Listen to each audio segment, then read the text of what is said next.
అవునా కదా? ఇప్పుడు ఎవరికి నిరీక్షణ ఉండిద్ది అంటే దేవుని చిత్తమును తెలుసుకొని రక్షించబడి దేవుని చిత్తాన్ని జరిగిస్తున్న వ్యక్తికి నిరీక్షణ ఉండిద్ది. ఏమని? ఇప్పుడు ఈయన మాట అన్నాడు కదా, ఈ మాటకి మనం చెప్పగలుగుతాం ఏమని? ముందున్న గతి గురించి మాకు తెలుసు, అందుకే మా పాపములని యేసు రక్తంలో మేము కడిగి వేసుకున్నాము. ఈ చిత్తమును తెలుసుకున్న నీవు దేవుని చిత్తమును జరిగించగలిగితే ఏంటిది? దేవుని చిత్తమును జరిగించగలిగితే తప్పకుండా మీరు ఫలిస్తారు, అభివృద్ధి చెందుతారు, విస్తరిస్తారు, ఏలుబడి చేస్తారు. ఏంటిది? ఏలుబడి చేస్తారు. దేవుడు సమస్తాన్ని సృజించి ఆ వ్యక్తితో అంటాడు, ఎవరితోటి? ఆదాముతోటి, ఇవన్నిటిని నేను చేశాను కదా, ఇవన్నిటిని నీవు ఏలాలి అంటాడు. ఏమంటాడు? నువ్వు ఏలుబడి చేయాలి, నువ్వు పెత్తనం చేయాలి. వేటి మీద? వాటన్నిటి మీద నువ్వు ఏలమంటే చివరికి ఈ వ్యక్తి దేవుడు చేయొద్దన్నది చేసి ఏం చేస్తాడు తెలుసా? అవన్నీ ఈ వ్యక్తిని వేరేటట్టు చేశాడు. ఈరోజు అదే కదా జరుగుతుంది.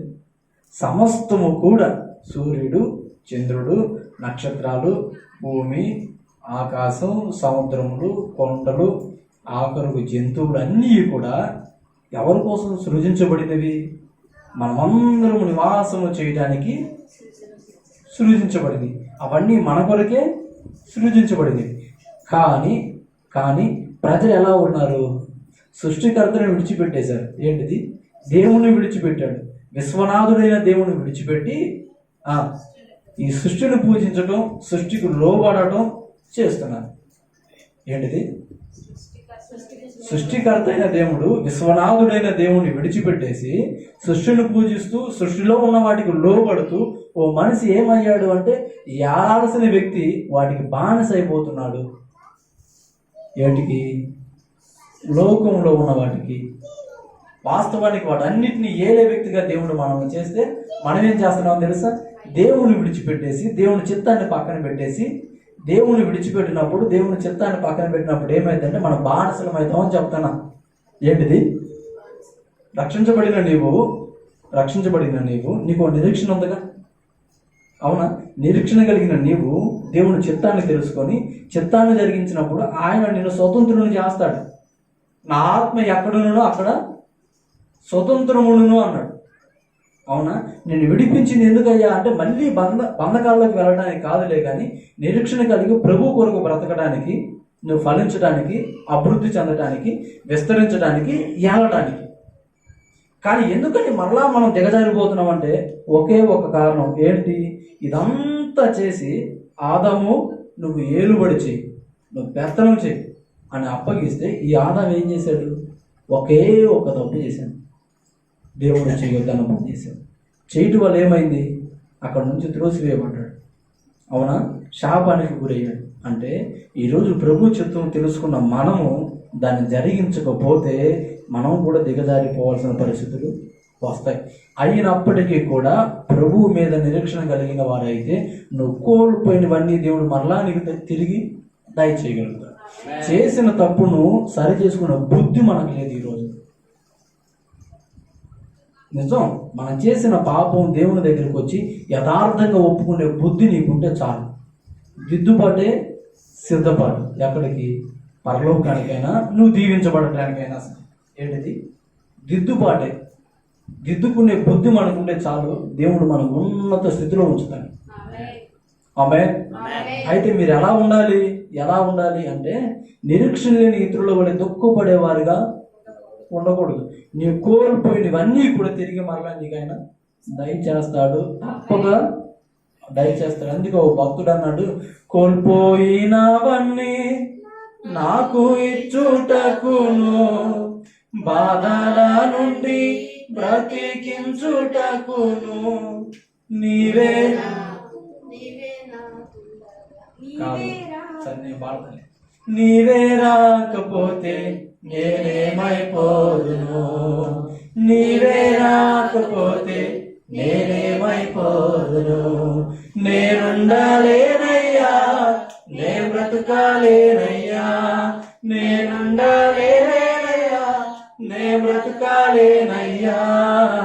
నీవే లేకుండా నేనుండాలేనయ్యా, నీ తోడే లేకుండా నే బ్రతుకలేనయ్యా, రాజాని సన్నిధిలో నేనుంటానయ్యా. ఒక్క నిమిషం ఆగండి. ఇప్పుడు మనం పాట పాడాం కదా, అనేది లిరిక్స్ బాగున్నాయి అని రాయలా, పదాలు బాగున్నాయి అని రాయలా. మరి ఎందుకు రాశాడు అంటే ఆయన కోల్పోయినవన్నీ దేవుడు తిరిగి ఆయన దయచేసాడు. తెలుసా? ఆయన యవ్వనస్తుడు, నిందలు వచ్చినాయి, అవమానాలు వచ్చినాయి, చనిపోయే పరిస్థితులు వచ్చినాయి. ఆయన అప్పటికీ కూడా ఆ వ్యక్తి చేసినది తెలుసా? దేవుని పాదాలు పట్టుకున్నాడు. దేవుని పాదాలు పట్టుకుంటే ఇప్పుడు ఆయనకి ఖాళీ లేదంటే అతడు ఎందుకు ఆ పరిస్థితికి వెళ్ళాడు, ఎందుకు ఆ దీనమైన స్థితికి వెళ్ళాడో తెలుసుకొని నిరీక్షణ కలిగి ప్రభు చిత్తాన్ని జరిగించడం ప్రారంభం చేశాడు. అతడు కోల్పోయినవన్నీ దేవుడు తిరిగి మరలా ఆ వ్యక్తికి దయచేశాడు.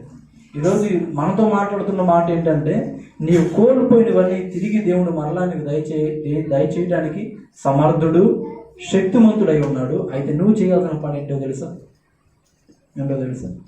ప్రభు చిత్తాన్ని తెలుసుకొని నిరీక్షణ కలిగిన వ్యక్తివై, ఏది నిరాశలో ఉన్న వ్యక్తివై కాదు, నిరాశలో నీకు ఉన్నా సరే నువ్వు నిరీక్షణ కలిగి ఉండగలిగితే చాలు. మన అపాయములో ఉన్న వాళ్ళము కావచ్చులే కానీ ఉపాయం లేని వాళ్ళము కాము. ఒక గోతులో మనం పడి ఉండవచ్చులే కానీ అక్కడి నుంచి నేను బయటికి ఎలా రాగలను, నేను రాలేనేమో అనే స్థితిలో నువ్వు ఉండే వ్యక్తివైతే కాదు. ఎందుకో తెలుసా? నీకు దేవుడు ఉన్నాడు. ఎవరున్నారు? దేవుడు ఉన్నాడు. నువ్వెంత గాఢాంధకారపు లోయలో ఉన్నా సరే ఆయన నిన్ను బయటికి తీసుకురాగలిగిన వాడు. నువ్వెట్టి అపాయకరమైన పరిస్థితిలో ఉన్నా సరే అపాయం నీ చెంతకు రాకుండా నిన్ను కాపాడగలిగిన వాడు. ఒక ఆయన అంటాడు, కొండలలో లోయలలో నేను వెళ్ళాను కానీ అపాయము నా చెంతకి, కొండలలో లోయలలో అడవులలో నన్ను గమనించినావా, నన్ను నడిపించినావా, నన్ను గమనించినావా, నన్ను నడిపించినావా. యేసయ్యా యేసయ్యా యేసయ్యా యేసయ్యా. హల్లెలూయా. మనం ఎంతవరకు గమనించగలుగుతాము, ఎంతవరకు కాపాడగలుగుతాము? మన బిడ్డలు మన కనుచూపు మేరకు ఉన్నంత వరకు కాపాడగలుగుతాం. అవునా? మన చేతికి అందొచ్చిన వరకు కాపాడగలుగుతాం. అవునా? కానీ దేవుడు అంట కొండలలో ఉన్నా లోయలలో ఉన్నా నువ్వు నన్ను గమనిస్తూ ఉన్నావయ్యా, నన్ను నడిపిస్తూ ఉన్నావయ్యా అంటున్నాడు ఈ భక్తుడు. అంటే నువ్వే స్థితిలో ఉన్నా, ఏ పరిస్థితిలో ఉన్నా దేవుడు నిన్ను నడిపిస్తాడు, నిన్ను గమనిస్తున్నాడు. మనల్ని విడిచిపెట్టే దేవుడు అయితే కాదు. ఆపత్కాలమందు నమ్మకూడదగిన సహాయకుడు దేవుడు.